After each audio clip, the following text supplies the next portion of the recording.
School is officially back in session here in Texas. So I thought this would be a great video to talk to you about our schools. So in this video, I'm going to tell you about how our schools are funded, our standardized testing, some great features about what our school districts can offer, and then also get into a little bit about the academics and the athletics that you can find at some of the districts here in DFW. If you're relocating from out of state or just from anywhere here in Texas and you're kind of concerned about what the schools look like, then this is the video for you, so stick around.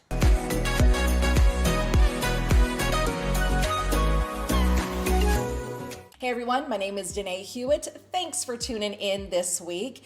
Let's tell you about our school districts. So a couple of stats just so you guys have for your knowledge. In Texas, on average, the student to teacher ratio is 1 teacher per every 15 students.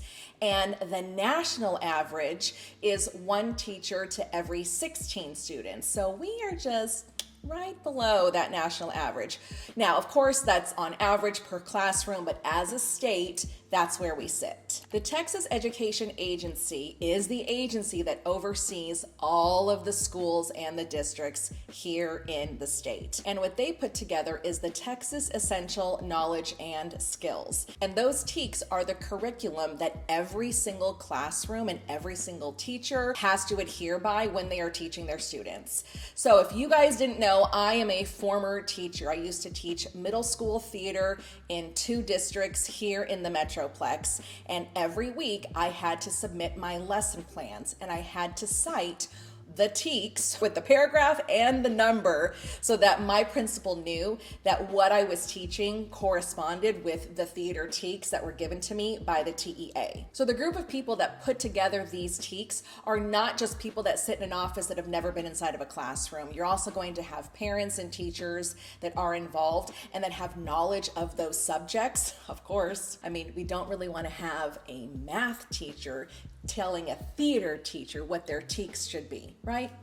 And vice versa. But there is a board of people that do put these TEKS together to distribute them to the state. The standardized testing that we have here is called the STAR test, and that starts when the kiddos are in 3rd grade. And they will take the STAR test every single year until they graduate, but they won't take every single subject every single year. What the TEA does is they gather the results from that STAR test with every single student, and they put it all together and they give the school an overall rating based on student performance on this test. And you can absolutely look up this information to find out what the TEA rating is for each school. Speaking of that, there are also other websites that you can go to get a rating on the school as well. I like to use niche.com, which I will link below. You can look up the overall school district's rating, and you can also look up the individual schools rating as well.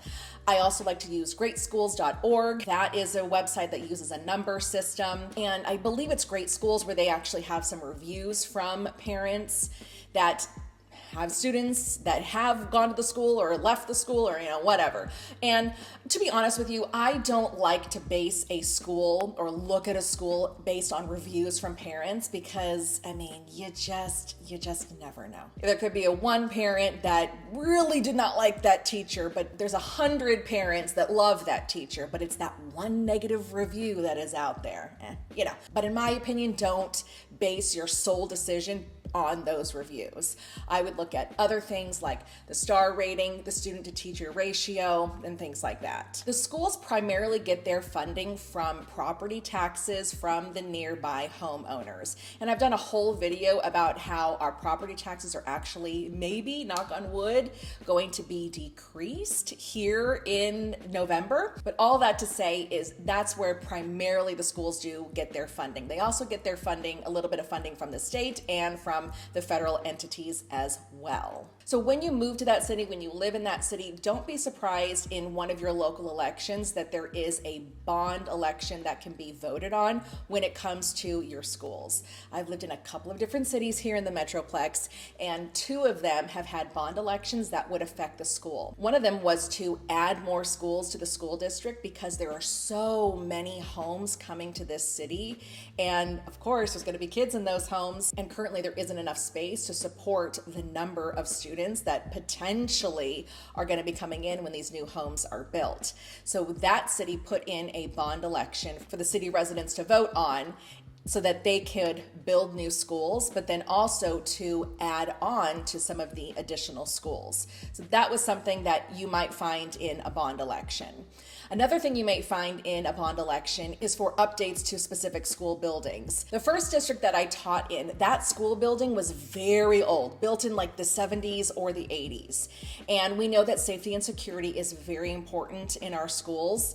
And how that school was built back then, because we didn't have to worry about safety and security, you could literally walk right in and go down the students' classrooms before you even see an adult in the office. Well, obviously, we can't do that now. So that bond election did pass, and our school was able to be renovated so that where all of the doors were locked up front, and you had to be buzzed in after you showed your ID, and you went into a very small portion of the front office, but it was just the receptionist, and then she had to unlock the door to get you into the campus. So lots of safety and security was put into place. So I'm obviously very happy that bond did pass when it did. I do recommend that if you are in these cities and you do have these school bond elections coming up, really look into how much they are going to affect your property taxes and how much they are going to increase. Another city that I lived in, bond election, I believe it was to build a couple of schools because we knew new construction was coming. And for me personally, in the price point of my home, it only affected my property taxes by $2 or $3 a month. Not a big deal. To me, that wasn't a big deal. Something we do have here is called the Robin Hood Law. They will take any excess property taxes that have been given to the wealthier school districts, and if they can pay for everything that they need to and there's anything left over, then the state will take some of those funds and give them to the school districts that maybe aren't as big and the property taxes aren't as much, and they need more funding in order to fully support that district for those kiddos. I'm not debating that topic or anything like that. I am just giving you the information and stating that fact that we do have that here. All of the schools here, you are going to have the option for advanced placement classes or the gifted and talented program or whatever word you're familiar with. At the high school level, those AP classes can a lot of times count towards college credits. So it's less time and less tuition money that you're paying when your kiddo goes to college. Isn't that fantastic? Another great feature here is that with our school districts, if you live more than 2 miles from the school, then you qualify to have your child ride the bus at no additional charge. And something else I wanted to point out, kind of just more on a specific personal level, when I was teaching middle school, and there was an 8th grade student who was brilliant. The highest math that was taught on the middle school campus was Algebra 2. Well, he was so smart in the 8th grade that Algebra 2 was like nothing. He was specifically bused to the high school to take high school geometry, and then he was bused back to the middle school campus where he finished out the rest of our day. And I think that was absolutely amazing that the school district accommodated what this child needed, and they put the resources in place to make it happen for him. So kudos to them. Let's talk about the athletic programs that you are going to have here in Texas. I mean, obviously we know that like football is king here. Friday night lights, everybody comes out to the home game. You've got the cheerleaders there, you've got the drill team and the marching band there. I mean, football is a big deal. And I, of course, was friends with the band teachers, and I don't even think they got breaks in the summertime. I mean, they literally left school. Maybe they got a week off. I don't even know. And then it was immediately moved into marching band season. where those kiddos would be practicing because the game started right away when the school started. So, and of course the football teams were practicing and having scrimmages and things like that in the summertime. Football and marching band are absolutely no joke here. But if your kiddo is not into football, then of course we've got the other sports, like volleyball is a huge sport here for the girls.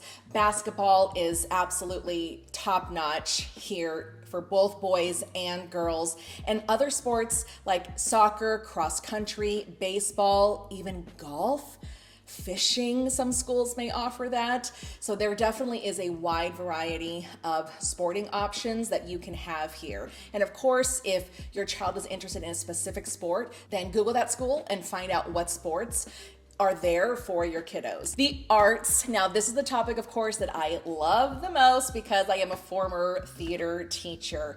Your kiddos are going to be exposed to the arts at the elementary level in what they call their specials. What they would do is they would leave their teacher's classroom and they would go to their specials that day. And it would be art maybe on Mondays, and maybe Tuesdays would be music, and then Wednesdays it would be PE. That's how the specials program work.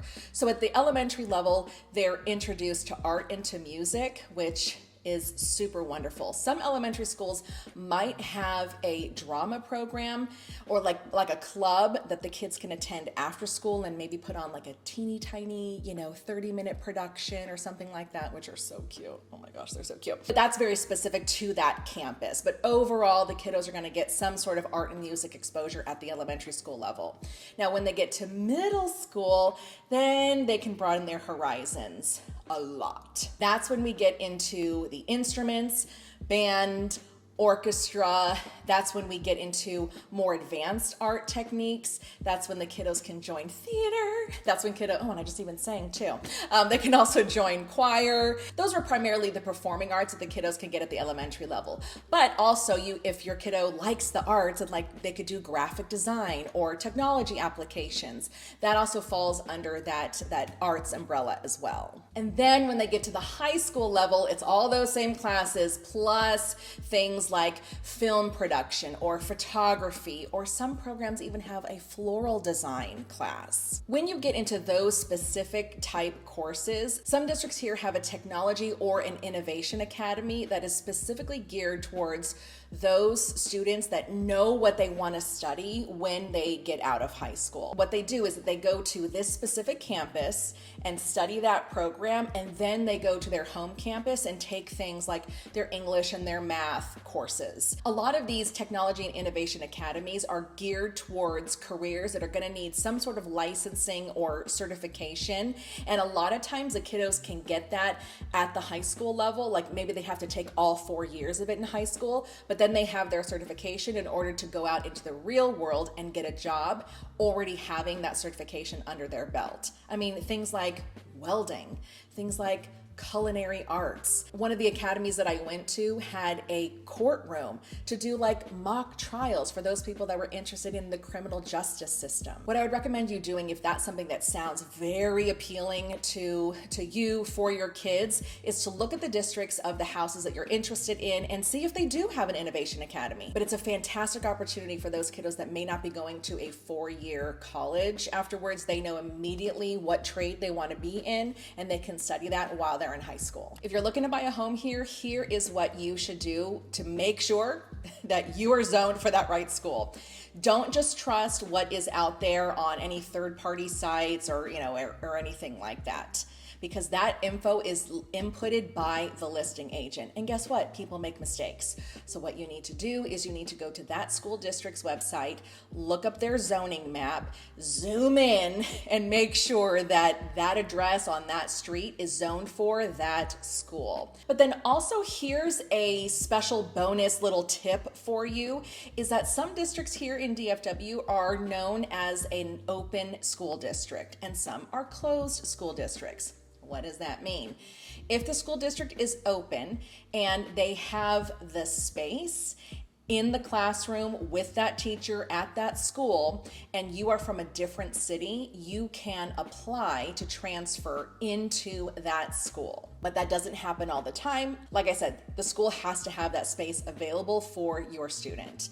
But I will tell you that is a very controversial thing, because if you are outside of that city, you are paying taxes to that school district, but your child is attending this school district. So there definitely are some parents and people in cities that don't like it, that if you're not paying taxes, then your student should not be going here. But you know what? It's not their decision. It's the school's decision, because they're independently run. Look at that. I'm just tying it back again to the beginning of the video. Normally on my channel, I am out and about. I am on the ground showing you what types of homes you can get for your money here in the Metroplex. But if you haven't heard anything on the news, it has been over 100 degrees for the last month, and it feels like it's never going to end. So a lot of the videos that I have been doing are inside, because I refuse to go outside if I don't have to. I hope to be starting back again with more videos where I can show you different types of homes, go in the neighborhoods, give you my opinions, and tell you what you can get for your money. So stay tuned for that in a couple of weeks. But in the meantime, check out this video right here. Thanks for tuning in, everyone. We'll see you next week.